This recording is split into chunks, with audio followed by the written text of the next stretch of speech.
will now begin to run the scale process on a single code base. The code base that we are going to analyze is called Jasper. Here's the home page. The important thing of Jasper is not so much its purpose. We don't actually run the code or test it with anything dynamically. We are simply going to compile the code and make sure that it compiles and run various static analysis tools. So first of all, I have the Jasper source code downloaded here.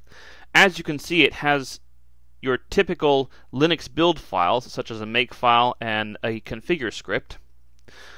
But if we dig down, it also has build files for Windows. This is nice because that means we can run both Windows and Linux static analysis tools. So the first thing that we do in order to build our scale report is we collect several statistics on the code base. As you can see, I have several obvious statistics such as the language, the license, it's open source. But then we have several size metrics which indicate the size of the code base. Here's an example command that gets you one of these statistics.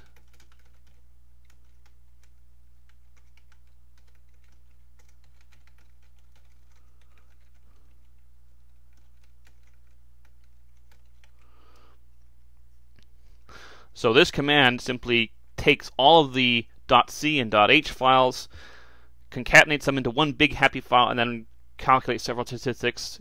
So for instance, it produces the number of lines of source code, 55,000, and the total number of bytes, 1,843,000, which we have up here and over here.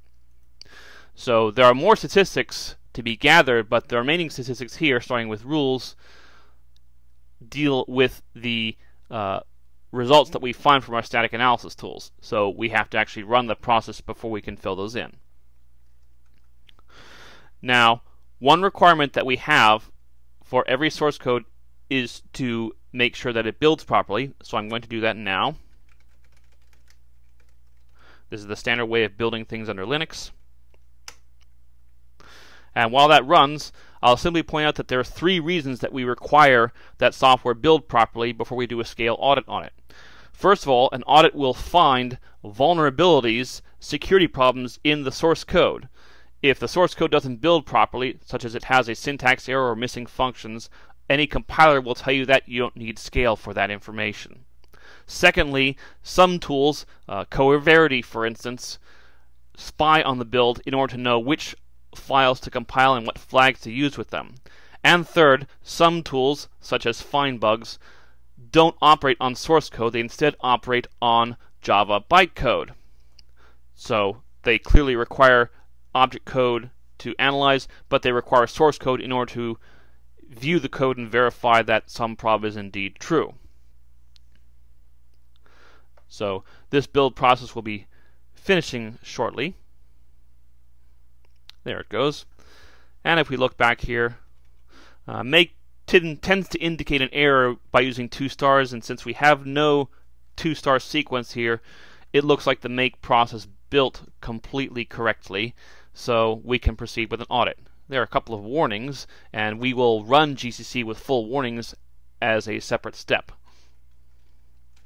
For now, I'm just going to clean the code base and proceed with the next step for the scale audit.